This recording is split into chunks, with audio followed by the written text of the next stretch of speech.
اعوذ باللہ من الشیطان الرجیم بسم اللہ الرحمن الرحیم نحمده ونصلی ونسلم علی رسوله النبی الکریم اما بعد السلام علیکم ورحمۃ اللہ وبرکاتہ۔ معزز ناظرین و سامعین کرام، حضرت ایوب علیہ السلام کی دعا، بیماری اور تکلیف کو دور کرنے کی دعا۔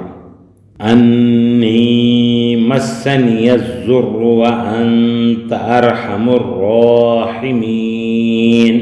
ترجمہ: مجھے تکلیف لگ گئی ہے اور تو سارے رحم کرنے والوں سے بڑھ کر رحم کرنے والا ہے۔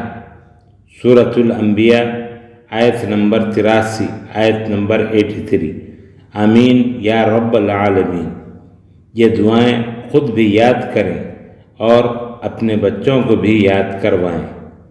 اللہ تعالی ہم سب کا حامی و ناصر ہو۔ السلام علیکم ورحمۃ اللہ وبرکاتہ۔